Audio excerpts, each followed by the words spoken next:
living one day at a time, kind of what the meaning of that is, and talk a little bit about scheduling and structuring your day. Before doing that, though, I would like to share a little bit of my thoughts about being able to be here each week, Wednesdays at 6 p.m. Last Thanksgiving, my brother Dave and his lovely wife, Leslie, over Thanksgiving dinner, Leslie tells me, she goes, you know what, Greg, she says, you know, there is a really big need for some of the people that I counsel and some of the people that are in our church for substance abuse recovery and substance abuse information. And so, you know, I really, really like that. It really, really got my juices flowing. So I want to share a little bit about my brother David. So my brother David has been there for me several times in my life. I'm grateful for my brother David. I'm humbled for my brother David. And I really, really love my brother David. He is always, my entire life, I started using in 1977. I started by smoking a joint, and it kind of took off from there. But whenever I got addicted, my brother David has always had, he's always loved me, but he's always had really, really appropriate boundaries with me. I guess you could say that my life really started to unravel when I started having legal problems. And in particular, in 1983, 1984, I ended up going to Nevada State Prison, finishing up a 5-year bit in the Nevada State Prison. And at that time, my brother Dave reached out to me and made it possible. He paid my entry fee into a drug and alcohol program. Actually, 1987, he paid my entry fee into a drug and alcohol program that I actually started working at as an intern 12 years later. Go figure. So anyways, he did that for me. He paid the entry fee for me. I went to the program, stayed there for 6 months, stayed clean probably for another 6 months after getting out of there. And before long, I relapsed again. No changes of friends, no changes in my behavior. And so I talked about relapse prevention last week, guys. And relapse does not have to necessarily be a part of your program, but for 50 to 60% of the folks that go into recovery and they try to be clean and sober, 50 to 60% do end up having a relapse. After that, fast forward 10 more years. It's really funny that it was 10 more years later. Now we go to 1997. My addiction continued in late 80s. In 1991, I was on the streets of Las Vegas, a heroin addict, went to the hospital. 2 months I was in the hospital with pneumonia.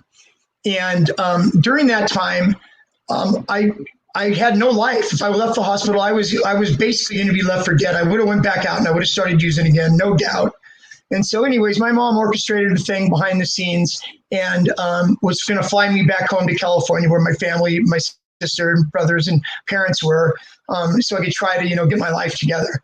But it was that time again, 10 years later, that the hospital shuttled me to the airport, McCarran Airport in Las Vegas. And when I arrived there at the airport in McCarran Airport in Las Vegas, my brother David was there to meet me outside of the cab. And little did I know that he was going to be there. And he personally wheeled me through the airport and onto the plane. And at that time, I really didn't know how serious of trouble I was in. Even weighing 124 pounds still didn't really register to me totally. And, now looking back to that time in 97, I would say I was probably 50-50 at best as far as that goes. So anyways, yeah, he did that for me. And so that's why I'm here. Excuse me. That's why I'm here. And that's why I come here each week, 6 p.m. David has given me a platform that I would be able to share. So hopefully you can get something out of this. Okay, what is meant by living one day at a time? It means to focus on the present moment and not to worry about the past or not to fear the future. So you're making a commitment to live one day at a time. And so there are things that go along with that commitment. You don't just say, I want to live one day at a time and just, not use drugs or alcohol. some people call that a dry drunk. So there's commitments that you have to make when you're living your life one day at a time, that you need to take, be proactive in changing, because recovery is about changing me one day at a time. That's what recovery is, changing me one day at a time. So keeping a positive attitude, taking on a problem, one problem at a time, being good to others, to work on my mental and physical health daily.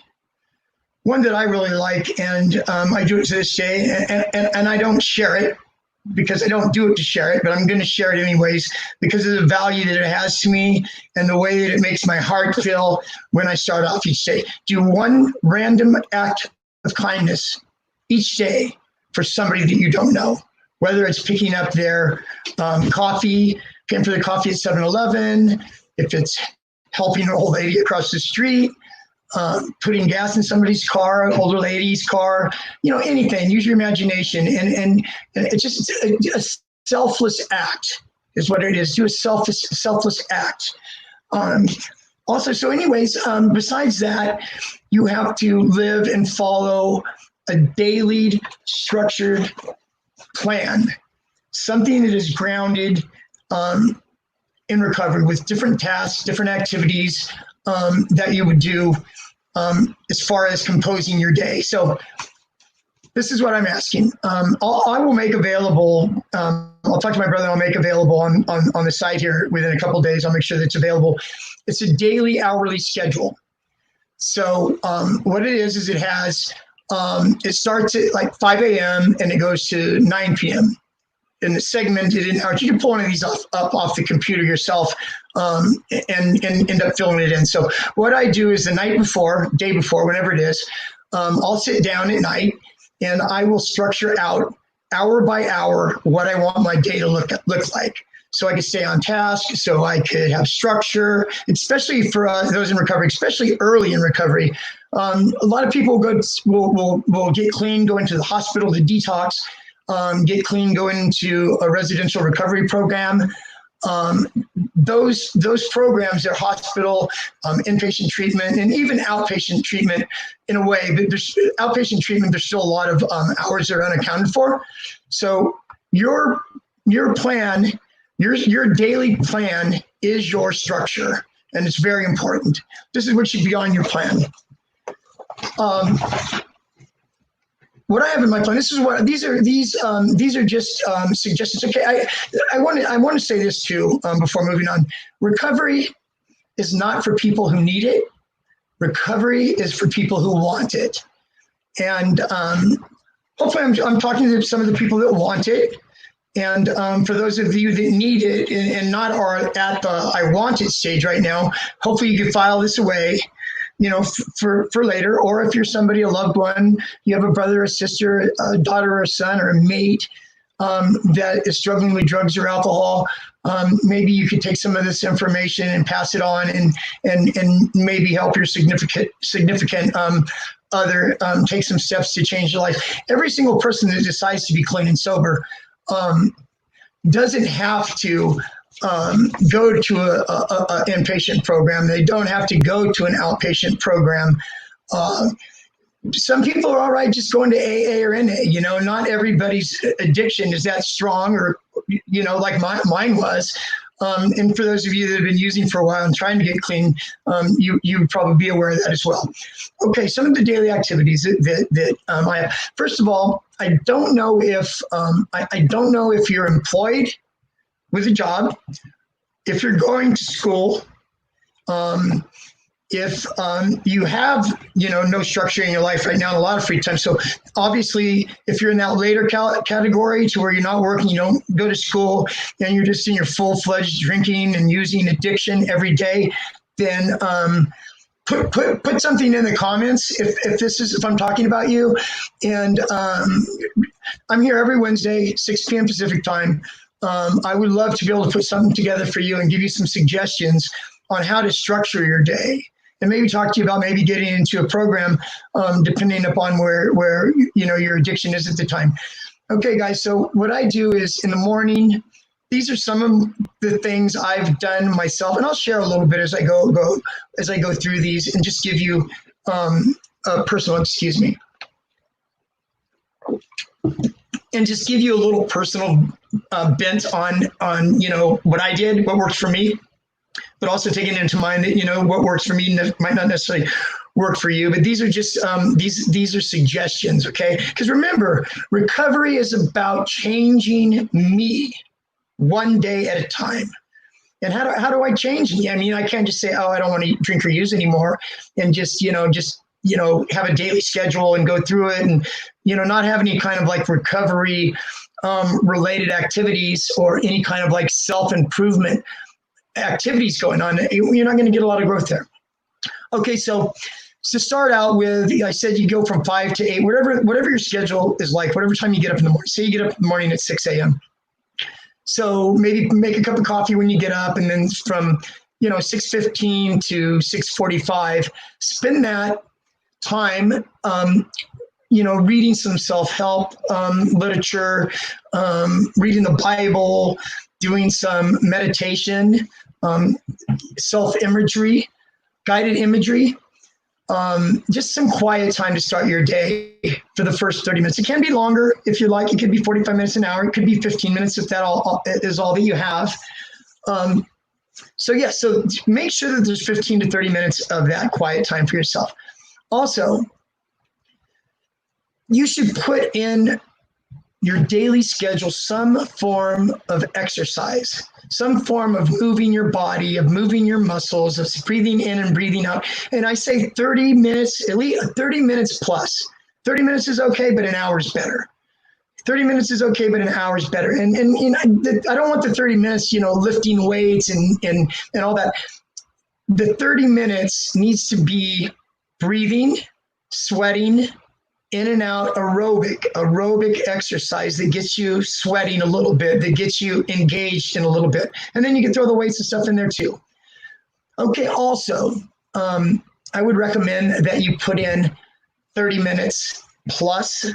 Hour would be better, 45 minutes would be better, but 30 minutes plus of reading. Reading is great for you. It's great for your mind. It engages your mind. Self-help stuff, AA stuff, spiritual stuff, Bible verses, whatever it is that you like to read, whatever it is that feeds you, whatever it is that you want to learn, read 30 plus minutes. I kill two birds with one stone a lot of the time in the past, where, I was training for a marathon. So I was actually on the elliptical or the treadmill 60 to 90 minutes. And I did a lot of my reading. on the treadmill. So anyways, there's that.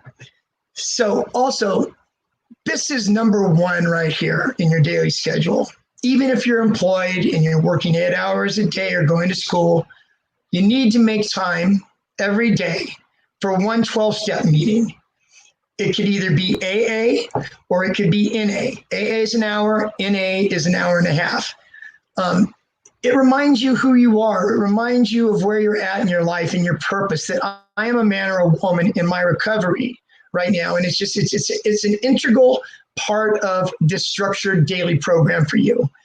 Along with it, immediately get a sponsor. I've worked in the field for 20 years, and I've had, there's been a requirement of people, in my group that they get a sponsor.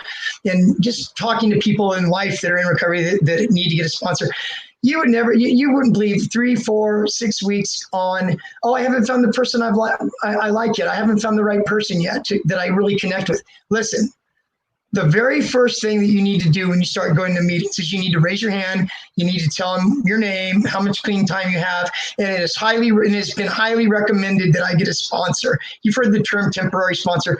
It could be a temporary sponsor in the beginning, but get a sponsor. You need a sponsor, somebody to that will walk beside you, somebody that will help you and give you suggestions for all these feelings and emotions that start to come up for you when you're a week clean, 10 days clean. All these feelings and emotions are coming up now that we're stuffed down and we're frozen and medicated by whatever your drug of choice was. And when we stop using or drinking, we start feeling those feelings again, and it's okay to feel those feelings again, but you need somebody by your side. To get the immediate sponsor is a huge insurance policy, guys. So I highly recommend that. Along with the sponsor, I've had several talks already, if you've followed any of my Wednesday 6 p.m. shares, about 12-step programs and about the meaning of different facets of it and what are they for and what is a sponsor for. A good sponsor, what I would recommend to look for right away, like I'm telling you now, don't say I haven't seen the right sponsor in 4 or 5 weeks and that's why I haven't got one yet. Get one. So you listen to somebody talk and you see that you hear what they say. You hear that they've got several years in recovery, and they know a lot of people in the fellowship. People come up and talk to them after the meetings and all that. So you get a sponsor. What a sponsor is going to do now, guys, is sponsor is going to put you under his wing. He's going to introduce you around to all the people that he knows and other people in the meetings. He will go to a meeting or two with you a week. And so with the introducing you around and getting involved with AA and NA, probably for me, one of the biggest things, maybe the most important things with AA and NA is getting connected and getting to meet other people. And it's not uncommon at all to have a 6 p.m. meeting at night or 7:30 meeting at night, AA meeting. And so 8:30, you guys, the meeting's over, the Serenity Prayer, the meeting's over, and people stay around and talk, or they disperse their own different ways. So a lot of times folks will go out and they'll go and have dessert, they'll go have coffee in the morning, whatever time of the day it is, have lunch. And so get hooked up with that. Have your sponsor bring you along with that. You got 5 or 6 people there at one table. One person works at Starbucks, the other person's a lawyer, this other person owns his own class company, and this other person over here is homeless with the week clean. And so what you do when you get there and you're fellowshipping with these folks is you can pick their brain. Ask the guy that's got 9 years clean. Ask him, what was it like for you, the first week or two? Did you sleep much? What helped you go to sleep eventually? Is there something that you can suggest that will help me so I'm able to go to sleep, not only sleeping 2 or 3 hours a day? What was it like for you with the God concept? Came to believe that a power greater than ourselves could restore us to sanity. A lot of people get jammed up on this God part of 12-step program. And let me tell you, there are several different programs now. One of them, it used to be called Refuge Recovery. It's called Recovery Dharma, which has a Buddhist bent to it. We also have what's called Life Ring Recovery, which is a secular program that doesn't have the God thing in it. So there's alternatives and stuff to that, folks. So just want you guys to be able to know that. And and to know just the different, just the different varieties of meetings that are out there. Okay, guys. So with doing 30 minutes of quiet time in the morning, 30 minutes plus of exercise, 30 minutes plus of reading, and attending at least one 12-step meeting a day. With the program that I work at, it was long-term, like 18-month program, and month 8 or 9, clients would go and they'd get a job where they were actually out on the outside working, and they would come home. They lived in what we call our satellite houses, inpatient treatment. And there was a few requirements of them then at that time. And one of it was to go to at least 3 12-step meetings a week. They also had 3 groups a week, to have a 12-step sponsor and have a clean and sober social activity. It wasn't uncommon for clients to finish out their program and move to what we call into aftercare, where they've completed the whole entire program. And part of their discharge plan, their aftercare plan, was to do 90 and 90. These are people that's got 18 months clean, by the way. So if you don't know the concept of 90 and 90, 90 and 90 it means I'm going to do 90 meetings in 90 days, because they have identified that as being really, really crucial and important to their ongoing recovery. So that is my take tonight on scheduling and one day at a time. I hope this was helpful for you. I'll make sure that I have my brother put up on the recovery link the daily, hourly schedule that I talked about. And in the meantime, go on the computer, print one out, and try it out and see how it goes. Okay, thanks for listening. I will see you guys here next Wednesday, 6 p.m. Pacific time. Thank you.